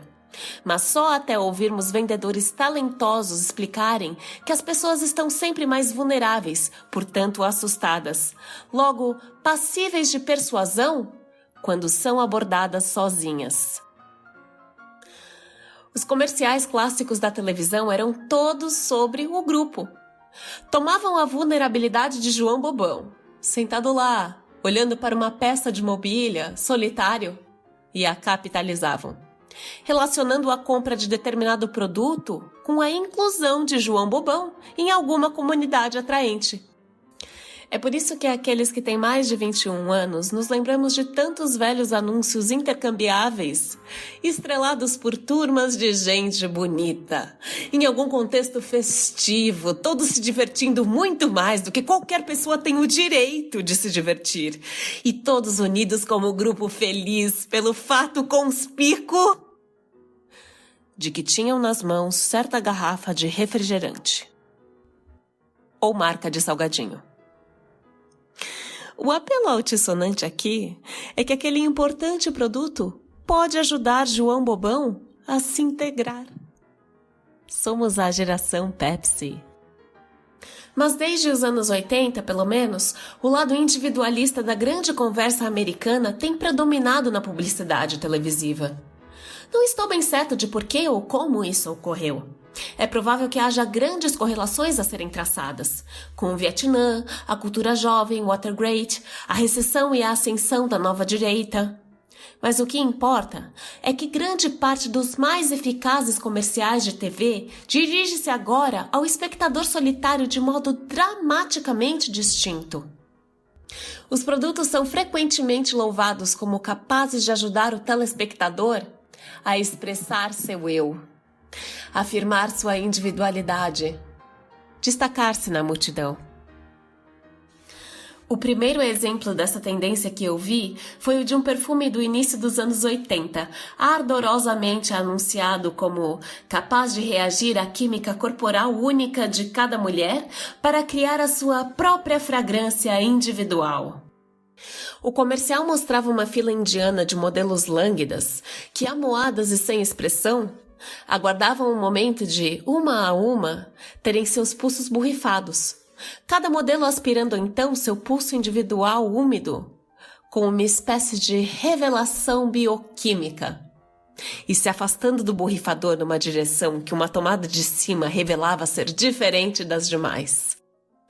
Podemos ignorar as óbvias conotações sexuais, o borrifamento e tal. Algumas táticas nunca mudam.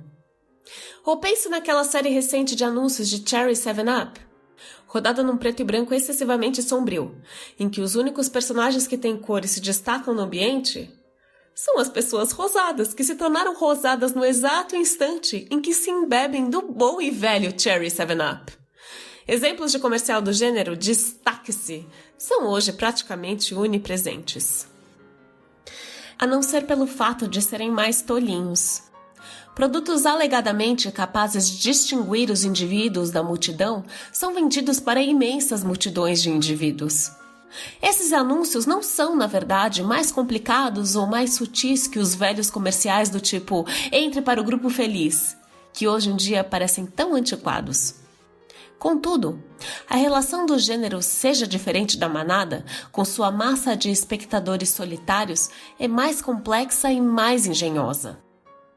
Os melhores comerciais da atualidade ainda são centrados no grupo, mas agora o apresentam como uma coisa temível, algo que pode engoli-lo, anulá-lo, impedi-lo de ser notado. Mas notado por quem? As multidões ainda têm importância vital nas teses sobre identidade dos comerciais individualistas, mas hoje, a multidão de um determinado anúncio, longe de ser mais atraente, segura e vivaz do que o indivíduo, funciona como uma massa de olhos idênticos e sem personalidade. A multidão é hoje, paradoxalmente, tanto a manada em contraste com o qual a identidade distintiva do telespectador deve ser definida, quanto 2. O grupo de testemunhas cujo olhar, e só ele, pode lhe conferir tal identidade distintiva. O isolamento do espectador solitário diante de sua mobília é implicitamente aplaudido. É melhor e mais real, insinuam esses assuntos solipsistas, seguir em voo solo. E, ao mesmo tempo, tem implicações ameaçadoras, confusas, pois, no fim das contas, João Bobão não é um idiota que, sentado ali, ignora ser culpado, como espectador, dos 2 graves pecados que o anúncio condena: ser um observador passivo da TV e fazer parte de uma grande manada de telespectadores e compradores de produtos do seja diferente da multidão. Tudo muito estranho. Na superfície, os comerciais Seja Diferente ainda apresentam o recado "compre isto", em estado relativamente puro. Mas a mensagem profunda da televisão no que diz respeito a esses anúncios parece ser a de que o estatuto ontológico de João Bobão, como mais um na massa reativa de espectadores, é, em algum nível, primordial, periclitante e contingente, e que a verdadeira realização do ser consistiria, em última análise, na transformação de João numa daquelas imagens que são objetos da audiência de massa. Ou seja, o verdadeiro discurso da televisão nesses comerciais é o de que é melhor estar dentro da TV do que do lado de fora, assistindo. Isso quer dizer que a nobreza solitária do Seja Único não se limita a vender produtos. Ela é capaz de garantir de forma brilhante, mesmo em comerciais que a TV cobra para veicular, que no fim das contas seja a própria TV e não qualquer produto ou serviço específico, que João Bobão tomará como árbitro definitivo do valor humano. Um oráculo que deve ser consultado sem parar. O estudioso de publicidade Max C. Miller formula isso de forma sucinta. A televisão foi além da celebração explícita das mercadorias para promover o reforço implícito da postura de espectador que exige de nós. Anúncios solipsísticos são uma das formas pelas quais a TV acaba por apontar para si mesma, mantendo ao mesmo tempo alienada e dependente a relação do espectador com sua mobília. No entanto, talvez, a relação do espectador contemporâneo com a televisão contemporânea seja menos um paradigma de infantilismo e vício do que da familiar postura dos Estados Unidos diante de toda a tecnologia que equiparamos à liberdade e poder e, ao mesmo tempo, à escravidão e caos.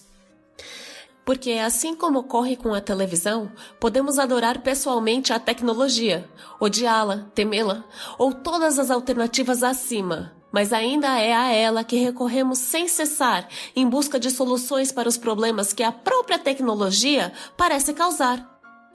Vejam-se, por exemplo, os catalisadores contra a poluição do ar, a guerra nas estrelas contra os mísseis nucleares, os transplantes contra diversos tipos de decadência física. Assim como a tecnologia, a gestalt da televisão também se expande para absorver todos os problemas a ela associados. As pseudo-comunidades de telenovelas do horário nobre, como Knots Landing e Thirsty Something, são confortáveis para o espectador por serem produtos do mesmo meio, cuja ambivalência a respeito do grupo contribui para erodir o sentido de inserção comunitária das pessoas.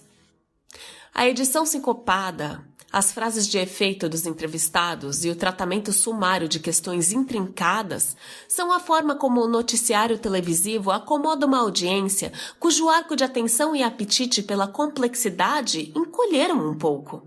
Naturalmente, após tantos anos de doses maciça de assistência, etc. Mas a TV tem seus próprios problemas provocados pela tecnologia. O advento do consumidor de TV a cabo, frequentemente dono de pacotes de mais de 40 canais, é uma ameaça tanto para as redes quanto para suas afiliadas locais. Isso é mais verdadeiro ainda quando o espectador está armado com uma engenhoca de controle remoto. João Bobo ainda consome suas 6 horas totais de televisão por dia, mas o tempo que suas retinas dedicam a cada opção encolhe, pois ele cobre remotamente um espectro muito mais amplo. Pior ainda, o gravador de vídeo, com suas temíveis funções de avanço e zap, ameaça a própria viabilidade dos comerciais. A solução inteiramente sensata dos publicitários: torne os anúncios tão atraentes quanto os programas. Ou pelo menos tente evitar que João Bobo desgoste tanto dos comerciais que sinta vontade de mover o seu dedão e conferir 2 minutos e meio de Hazel no Superstation enquanto a NBC vende um protetor labial. Faça anúncios mais bonitos, mais animados e cheios de suficiente informação visual rapidamente justaposta para que a atenção de João não chegue a se perder, mesmo que ele corte volume. Como diz eufemisticamente um executivo publicitário, os comerciais estão ficando mais parecidos com os filmes de entretenimento. Existe uma forma inversa, claro, de tornar os comerciais parecidos com os programas. Faça os programas se assemelharem a comerciais. Dessa forma, os anúncios parecem menos interrupções do que marcadores de ritmo, metrônomos. Comentários sobre a teoria da atração principal. Invente um Miami Vice em que há bem pouca trama para irritar e distrair, mas uma ênfase sem precedente na aparência, no visual, na atitude, num certo estilo. Faça videoclipes com a mesma levada anfetamínica e as mesmas associações arquetípicas oníricas dos comerciais. Ajuda bastante o fato de videoclipes serem basicamente longos anúncios musicais de qualquer forma. Ou inaugure um híbrido de informação e publicidade bancado pelo patrocinador que finja ser, de forma despretensiosa, um noticiário leve, como o Amazing Discoveries. Ou aquelas reportagens sobre queda de cabelo apresentadas por Robert Vaughan que assombram as horas mortas da TV. Apague, exatamente como fez a literatura pós-moderna, as linhas divisórias entre gêneros, interesses, arte comercial e comercial artístico. No entanto, a televisão e seus patrocinadores tinham uma preocupação de longo prazo ainda maior. Suas delicadas relações diplomáticas com o psiquismo do espectador individual. Como a televisão precisa girar em torno das contradições básicas do ser e do assistir, da fuga da vida cotidiana, o espectador medianamente inteligente não tem como ficar lá muito feliz com a sua vida cotidiana e seus altos teores de assistência. Talvez João Bobão seja até bem feliz quando está assistindo, mas é difícil imaginar que se sinta terrivelmente feliz por assistir tanto. Com certeza, lá no fundo, João fica desconfortável por fazer parte da maior multidão da história da humanidade, vendo imagens que sugerem que o sentido da vida consiste em se destacar visivelmente da multidão. O ciclo de culpa, complacência, conforto da TV dá conta dessa preocupação num certo nível. Mas não haveria um jeito mais profundo de manter João Bobão firme no meio da multidão de espectadores, associando de alguma forma sua própria existência à superação da multidão de espectadores? Mas isso seria absurdo. E é aí que entra a ironia.